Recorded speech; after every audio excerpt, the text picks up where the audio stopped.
Planning cycle. This is obviously a very important part of every organization's routine. Most companies are on a calendar year basis with regards to their financial planning. So what we typically see is that the fall season is where most of that financial planning happens. But the bigger strategic cycle, I think, has some other key moments to it.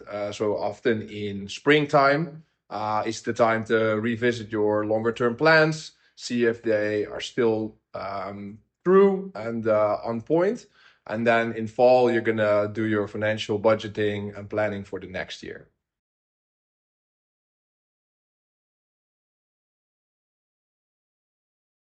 Well, if I look at the typical strategic planning cycle, maybe not going into market intelligence right away, I think there's a couple of opportunities in there, or maybe often missed opportunities, if you ask me. So what you typically see, especially around the financial planning cycle, is that this goes through quite a few rounds.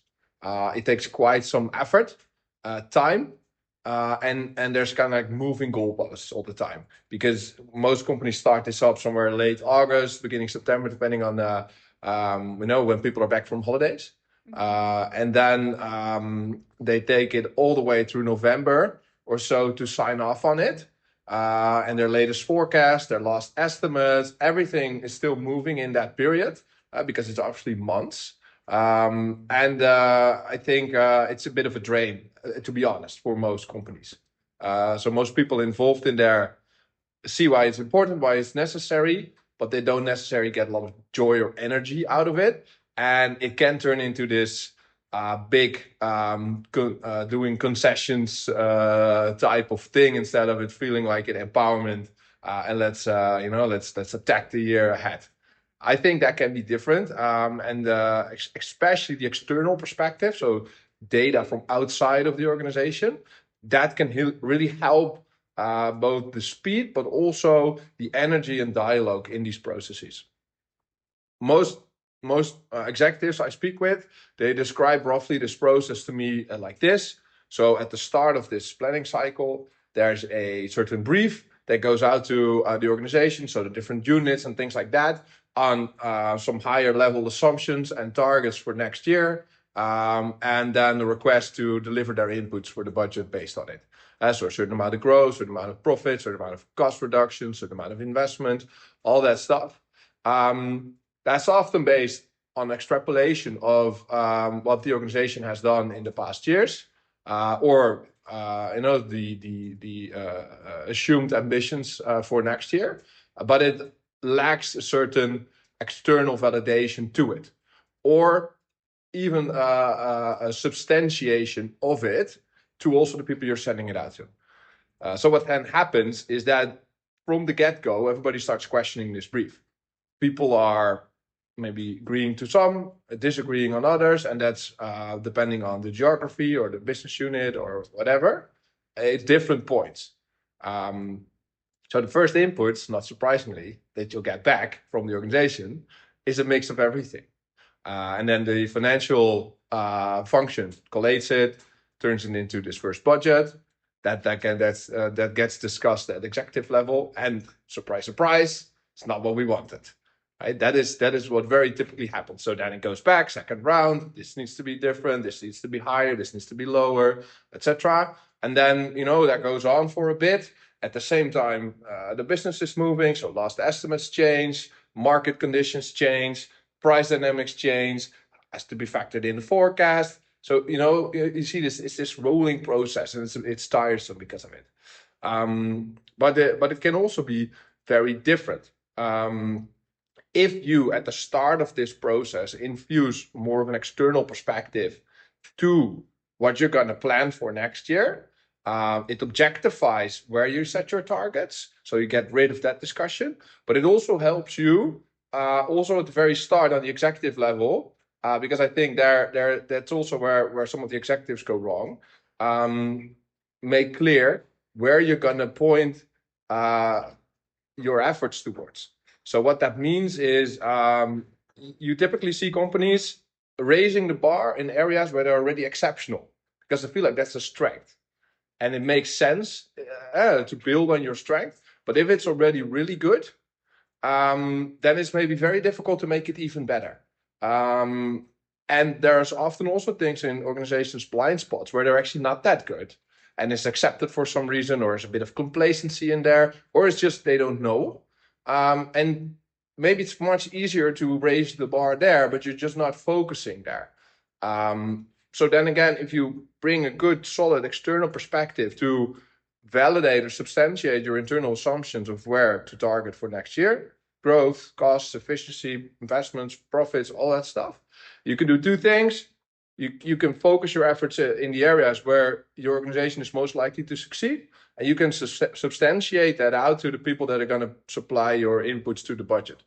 It's going to give you not only better outcomes in terms of the better targets, in terms of balance of strategy and realism, but also I think the process itself is going to be more empowering and giving more energy and more driving from vision and ability and ambition versus this, we have a saying in the Netherlands, it's called pulling the ropes. You have this rope pulling game, right? That's what it otherwise turns into.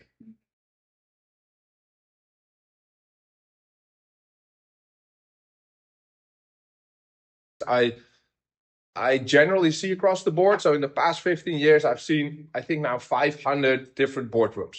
And basically in all of them, it's a bit the same. Any organization has a SWOT. They put stuff in their strengths and weaknesses and opportunities and threats that are generic. Everybody has these strengths or everybody has these weaknesses. If they're not distinct to your organization, they're not strengths, they're not weaknesses. And I think that is where a lot of organizations also go wrong in terms of where they focus. It's really understanding where you're not generic and where you're different. So exceptionally weak or exceptionally strong, and going from there and leading from there.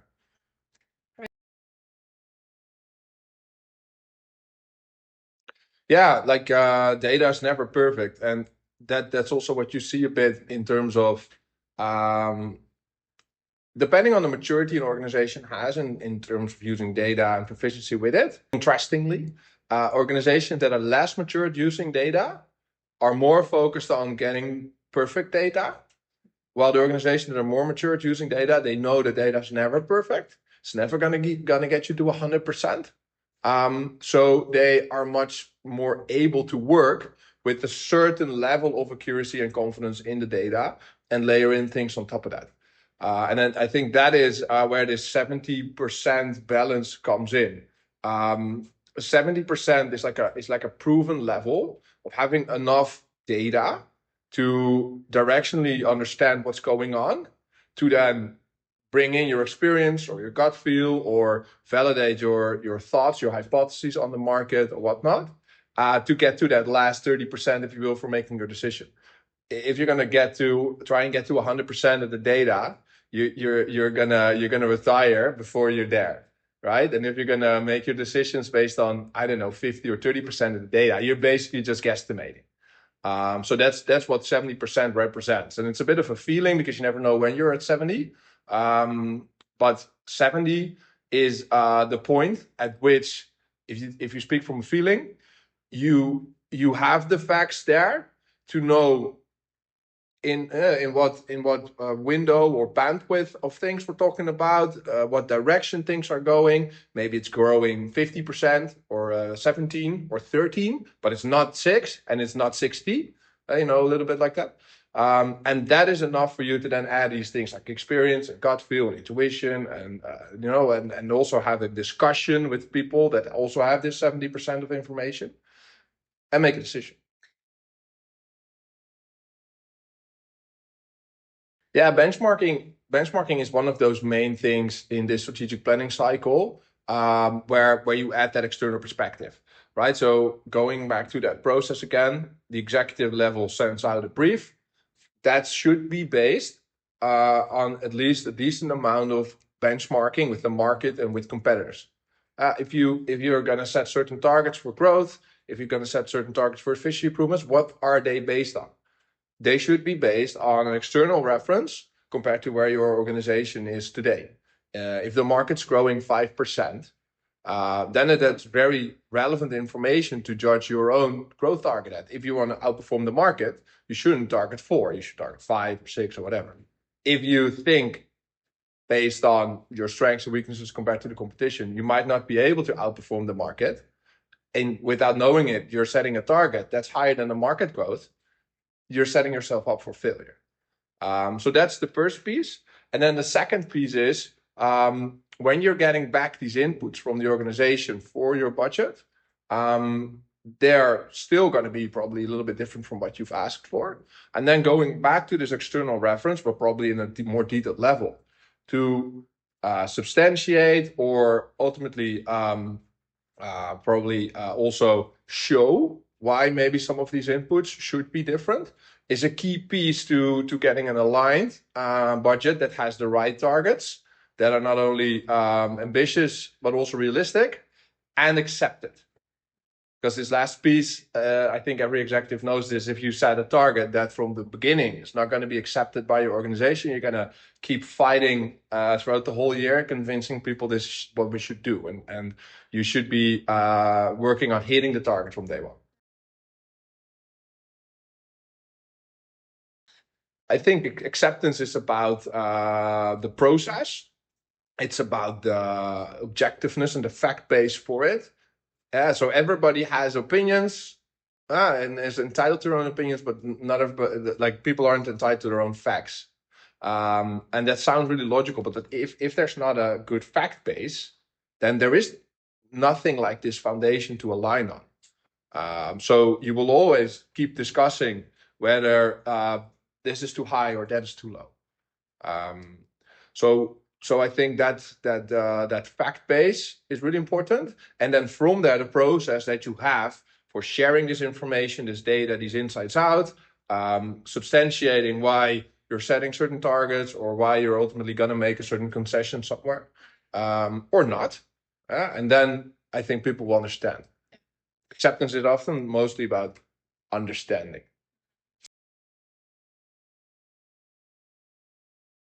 Yeah, there's one other important part which I talked about that typically happens in spring, right? Is recalibration on the strategy, or organization call it strategy refresh or strategy update or whatnot.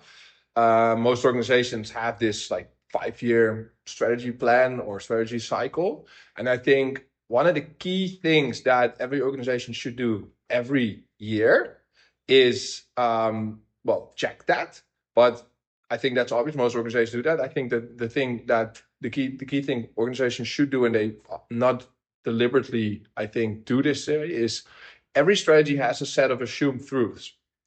Assumed truths about what will happen to the organization, to the market, to the competition. These are basically the drivers of your strategy. And so as long as they're true, your strategy is true. But if they start to change, your strategy starts to go off in the distance. So if you have a strategy, make sure you document really well what are your assumed truths about the market, the organization, the competition.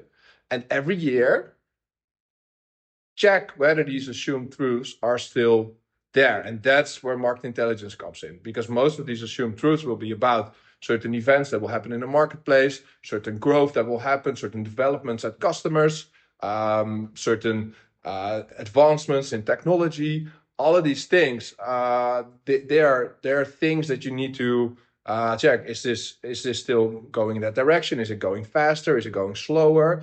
Those are going to be super important to your strategy. And market intelligence, at least for all of the external parts, and a lot of them will be external, is I think your go-to function to ensure every year, at least once, you see if your assumed truths are still true. Yeah, so we spoke about market intelligence in this strategy refresh cycle. Now we've spoken also before about market intelligence in the strategic planning cycle, mostly in the fall season where you do your financial planning. And I think what also happens in between, of course, is you're not only working towards getting your organization aligned to either the strategy or the targets or the financial planning, but you're also looking to align your broader stakeholder base. So your governance, your supervisory board, maybe your shareholders, or maybe you're a cooperative and you have a lot of members. So this same foundational fact base and the storytelling around it for either the longer term strategy or the next year planning, I think is let's say the third piece of your strategic planning cycle. It's a different version of the same story, maybe with less or more depth, but also there I think market intelligence should also be very good at storytelling from the facts and the data. It should be your partner in finding the right narrative and how to bring that across. And also that is going to get your budget approvals quicker, or is going to get the rallying behind a certain key investment because maybe something in your strategy is changing and you need to accelerate. It's going to get it up there. So ultimately, I think in terms of achieving your main goals as a food executive, and that's placing your bets in the right areas and making the decisions at the right time, I think market intelligence plays a very important role. But today you don't really see that in all organizations yet. So many are still in this game, which I described, of rope pulling, concessions, and maybe the loudest voice in the room then wins, or the one that has the most power, maybe from the supervisory board or whatever, while the facts should win.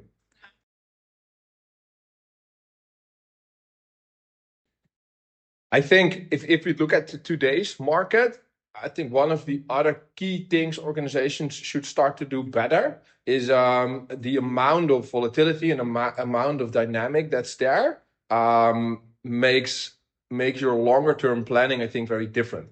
A customer of mine said the other day that the ink is not dry in our strategy, we need to make a new one. How are we ever going to keep up? That's a way of putting it. I think a very detailed long-term plan, 5-year plan that just plans out the whole 5 year. That's just not going to work anymore today. But it's maybe ever more important to have very strong vision and direction for the long term. But then you need to change your approach in the shorter term, where you're more agile and more anticipating dynamics, because you will get much more volatility and dynamics than you'd have in the past. So you need to be able to adopt all the time. And the ability to do more of the scenario planning, do more of the anticipation of what might happen and what will we do then, checking these assumed truths more often. I think that ability, and then maybe deviate course a little bit, but still keep your sails set for the same shores, that longer term vision. I think that's the key. So I think that's the thing that most organizations struggle with to change, because they're in this process of how they plan 5-year strategic plans, 1-year financial budgets. I think if people watch this video and I tell them that I ask them the question, how often has your forecast been wrong? And how often has that happened in the last 2 years versus the 10 years before that? I think most will smile maybe now and recognize this, right? So it's more about anticipating what might be ahead and how you're going to respond to it to still keep going for your long-term goals. And that capability, most organizations don't really have today. They lack the foundation for data. They lack the methods to, from there in a reliable way, paint future scenarios, and even more so engage on them in a proper way with different people from the organization. So I think a little hidden truth, or let's say a little gem that you could start infusing in your strategic planning cycle as of this year is be less rigid about the exact numbers and be clear about what might happen and what will we do if, to still achieve a certain longer term ambition, and think more like that. And maybe that's where you start.